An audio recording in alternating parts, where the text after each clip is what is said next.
दोस्तों, स्वागत है आपका हमारे YouTube channel GS bye Manish उत्तम में। तो देखिए, आज 31/8/2024 को उत्तर प्रदेश पुलिस और कांस्टेबल का फर्स्ट शिफ्ट का पेपर जो है आ चुका है और इसके जीएस के क्वेश्चन की हम चर्चा कर लेते हैं। और जीएस के क्वेश्चन की शुरुआत होती है 28 नंबर क्वेश्चन से। और पहला क्वेश्चन है, निम्नलिखित में से किसने सप्तांग राजनीतिक तर्क संगतता का सिद्धांत प्रतिपादित किया था। तो देखो, इसमें राज के सप्तांग सिद्धांतों की चर्चा की गई है और राज के सप्तांग सिद्धांतों का उल्लेख किया है कौटिल्य ने अपनी पुस्तक अर्थशास्त्र में। तो आंसर हो जाएगा कौटिल्य। और कौटिल्य के अर्थशास्त्र में राज के सप्तांग सिद्धांतों का उल्लेख है। ठीक है। 29 नंबर क्वेश्चन कह रहा है, उत्तर प्रदेश के उच्च सदन को क्या कहा जाता है। तो आपको पता है उत्तर प्रदेश में द्विसदनीय व्यवस्था है और उत्तर प्रदेश का विधानमंडल जो है मिल कर के बना है। आपके जो है एक तो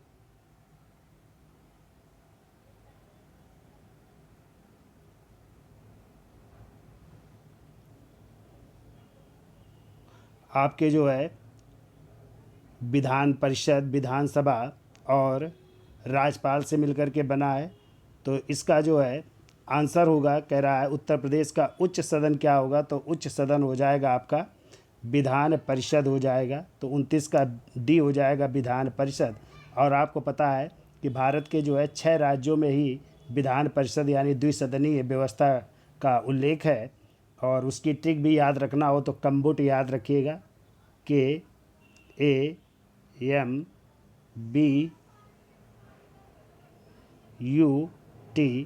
तो के से कर्नाटक हो जाएगा, ए से आंध्र प्रदेश हो जाएगा, एम से महाराष्ट्र, बी से बिहार हो जाएगा, यू से उत्तर प्रदेश हो जाएगा और टी से तेलंगाना। तो इन 6 राज्यों में द्विसदनीय व्यवस्था यानी विधान परिषद भी है और विधान सभा भी है। ठीक है। तो इसका आंसर हो जाएगा आपका विधान परिषद है, उच्च सदन।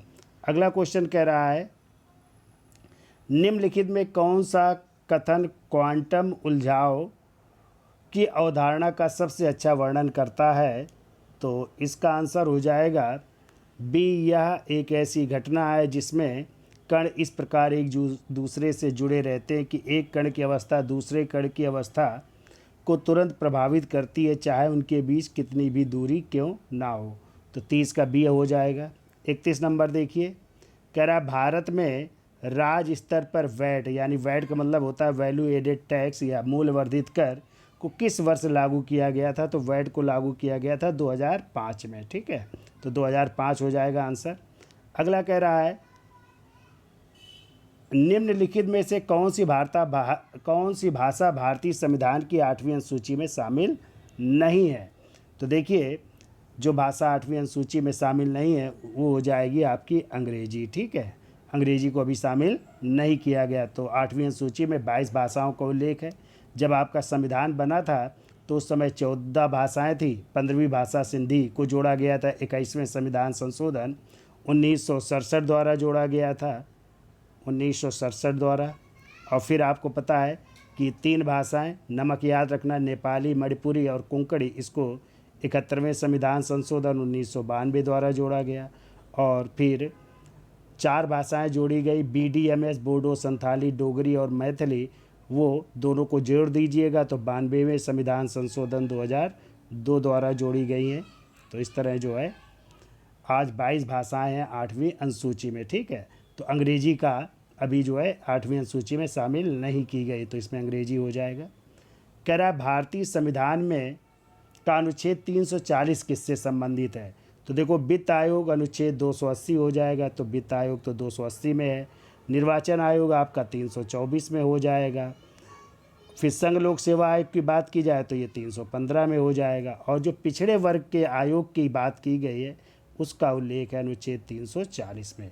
तो इसका आंसर हो जाएगा पिछड़े वर्ग आयोग। यानी राष्ट्रपति जो है पिछड़े वर्ग के लिए जो है एक सूची जारी करते हैं अनुच्छेद 340 के तहत। ठीक है। तो 33 का 80 हो जाएगा पिछड़े वर्ग आयोग के लिए। और ये भी याद रखिएगा, आ सकता है शाम मीटिंग कि निर्वाचन आयोग का उल्लेख किस अनुच्छेद में, संघ लोक सेवा आयोग किस में, वित्त आयोग किस में है। ठीक है। और वित्त आयोग के भी याद रखिएगा 16वां वित्त आयोग गठित हुआ है जिसके अध्यक्ष बनाए गए अरविंद पनगड़िया के नेतृत्व में गठित हुआ है, ये भी याद रखिएगा। आगे आ जाइए, कह रहा भारत में रेड कॉरिडोर यानी लाल गलियारा क्षेत्र किससे है? तो गलियारा क्षेत्र है आपका नक्सली माओवादी उग्रवाद से प्रभावित क्षेत्र। तो बी आंसर हो जाएगा, नक्सली माओवादी उग्रवाद से प्रभावित क्षेत्र। ठीक है, अगला क्वेश्चन देखिए, बहुत सरल पूछा गया है। यानी देखिए 30 के भी जो कल आए थे दोनों शिफ्ट के पेपर इजी थे, और आज का भी ये पेपर जीएस का इजी है। 23, 24 और 25 की अपेक्षा आज का जो है इजी है। तो बच्चों ने अच्छा किया होगा। आज का ये पेपर जो है लगभग जो है 38 में तो 30-32 तो सही करके आए ही होंगे आप लोग जो है। चलिए अगला है, नागालैंड की राजधानी क्या है? तो नागालैंड की राजधानी हो जाएगी कोहिमा। क्या हो जाएगी भैया? कोहिमा हो जाएगी। ठीक है, तो नागालैंड की कोहिमा हो जाएगी है। अरुणाचल प्रदेश की ईटानगर है। ठीक है, अगला आइए, 2021 में COP26 जलवायु सम्मेलन की मेज़बानी किस देश ने की? तो ब्रिटेन में हुआ है, यानी यूके यूनाइटेड किंगडम ने की है। तो इसका हो जाएगा यूके यूनाइटेड किंगडम। ठीक है, कह रहा है त्रैमासिक जो समाचार पत्र है, त्रैमासिक समाचार पत्र साइबर प्रवाह किस मंत्रालय द्वारा शुरू की गई एक पहल है? तो साइबर प्रवाह की बात की गई है। तो आपको पता है साइबर के जितने भी संबंधित होते हैं वो गृह मंत्रालय के अधीन होते हैं। तो ये हो जाएंगे गृह मंत्रालय, इसका आंसर हो जाएगा। तो आंसर क्या हो जाएगा भैया? गृह मंत्रालय हो जाएगा। ठीक है, अगला क्वेश्चन कह रहा है, में ऑनलाइन उत्पीड़न शामिल है जहां उपभोगकर्ता के ढेर सारे ऑनलाइन संदेशों और ईमेल का सामना करना पड़ता है। तो किसके लिए? तो इसमें हो जाएगा साइबर स्टॉकिंग हो जाएगा। ठीक है, सी आंसर हो जाएगा, साइबर स्टॉकिंग हो जाएगा। अगला कह रहा है, अभिव्यक्ति की स्वतंत्रता की रक्षा के प्रयासों के लिए 2021 में किसे नोबेल शांति पुरस्कार से सम्मानित किया गया था? तो 2021 का पूछा गया है, और इसमें हो जाएंगे मारिया रेशा और दिमित्री मुराटोव हो जाएंगे। ठीक है, आगे आइए, मानव विकास सूचकांक यानी एसडीआई का मुख्य लक्ष्य क्या है? तो इसमें हो जाएगा व्यक्तियों के समग्र कल्याण और जीवन की गुणवत्ता का आकलन करना। बी आंसर हो जाएगा। अगला क्वेश्चन आइए, कह रहा है ताजमहल जो आगरा में है, ताजमहल उसके पीलेपन का कारण क्या है? तो एसिड रेन हो जाएगी, यानी अम्ल वर्षा के कारण जो है ताजमहल का पीलापन हो जाएगा। तो इसमें अम्ल वर्षा हो जाएगी। ठीक है, अगला क्वेश्चन है, भारत पेट्रोलियम संस्थान, देखो हमने पढ़ाया था संस्थान आप लोगों को, कल भी क्वेश्चन आए थे कि जो है चीनी अनुसंधान या सरकरा अनुसंधान संस्थान जो कानपुर से रिलेटेड था। आज आ गया भारतीय पेट्रोलियम संस्थान कहाँ स्थित है? तो इसका आंसर हो जाएगा देहरादून भैया। तो देहरादून मार के आए हैं कि नहीं आप लोग? तो इसका आंसर होगा देहरादून हो जाएगा। ठीक है, अगला आइए, कह रहा है लैंगिक समानता, महिला सशक्तिकरण और महिलाओं के खिलाफ भेदभाव और हिंसा को ख़त्म करने के लिए वैश्विक आंदोलन किस शब्द से परिभाषित किया जाता है? तो महिला के सशक्तिकरण की बात की गई, महिलाओं के खिलाफ भेदभाव की बात की गई, लैंगिक समानता की। तो ये आंदोलन कहलाते हैं नारीवादी आंदोलन। तो इसका हो जाएगा नारीवादी आंदोलन हो जाएगा। ठीक है, अगला देखो क्वेश्चन है, होना तो चाहिए हिंदी में लेकिन आपके जीएस में आ गया है। देखो कह रहा प्रसिद्ध भारतीय उपन्यास गोदान के लेखक कौन है? तो गोदान के लेखक है मुंशी प्रेमचंद। तो गोदान, गमन, रंगभूमि, ठीक है, इन सब के लेखक है मुंशी प्रेमचंद, जिनका असली नाम था धनपत राय। अगला क्वेश्चन कह रहा है, जब 2016 में विमुद्रीकरण यानी नोटबंदी हुई थी तो उस समय भारत के वित्त मंत्री कौन थे, यानी फाइनेंस मिनिस्टर कौन थे उस समय 2016 में? तो आप सबको पता है उस समय फाइनेंस मिनिस्टर थे अरुण जेटली हो जाएंगे भाई। हैं, क्या हो जाएंगे? अरुण जेटली हो जाएंगे। ठीक है, अगला देखिए क्वेश्चन है, कह रहा है SITE का मतलब क्या है? तो SITE का मतलब है, इसमें हो जाएगा सैटेलाइट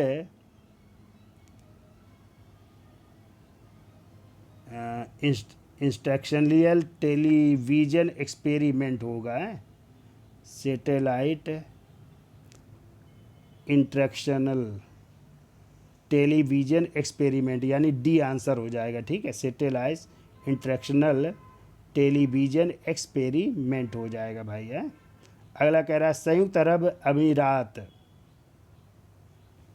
की राजधानी क्या है? तो संयुक्त अरब अमीरात की राजधानी, यूएई की राजधानी अबू धाबी हो जाएगा। इसका आंसर क्या हो जाएगा भैया? अबू धाबी हो जाएगा। ठीक है।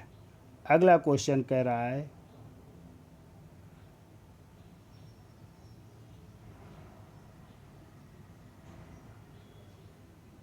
ये क्वेश्चन हिंदी के आ गए।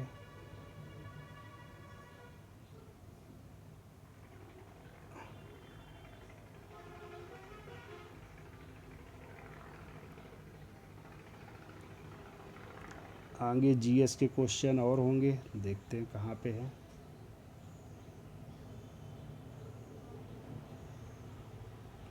हिंदी के आ गए।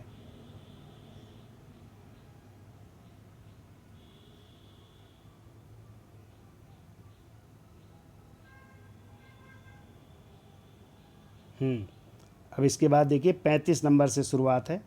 कह रहा है कोबरा केंद्रीय रिजर्व पुलिस बल की एक विशेष अभियान इकाई, इसका क्या अर्थ है? तो यानी कोबरा का अर्थ क्या है पूछा गया है। तो कोबरा का अर्थ हो जाएगा कमांडो बटालियंस फॉर रिजोल्यूट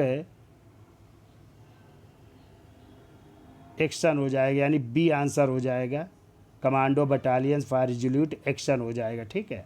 अगला क्वेश्चन देखो, पूछा गया अंतर्राष्ट्रीय साक्षरता दिवस कब मनाया जाता है? तो ये 8 सितंबर को मनाया जाता है। तो इसका आंसर हो जाएगा 8 सितंबर को अंतर्राष्ट्रीय साक्षरता दिवस मनाते हैं। ठीक है। अगला क्वेश्चन है, प्रसिद्ध कृति तंत्रलोक के लेखक कौन है?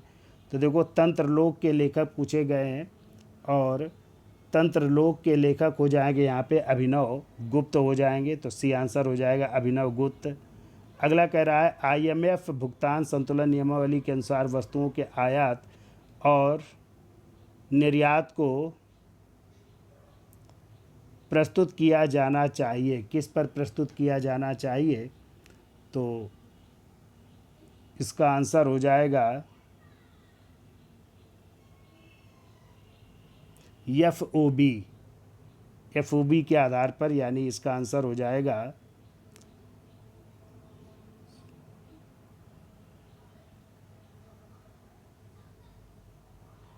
एफओबी, सी आंसर हो जाएगा। ठीक है। एफओबी के आधार पर हो जाएगा। आगे आइए, अगला क्वेश्चन कह रहा है,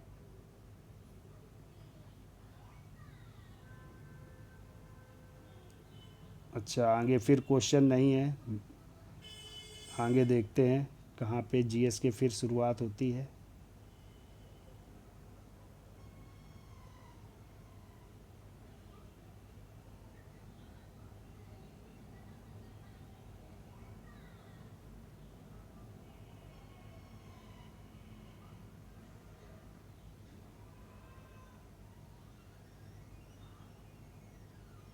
देखिए पेपर आगे पीछे क्वेश्चन दिए हैं।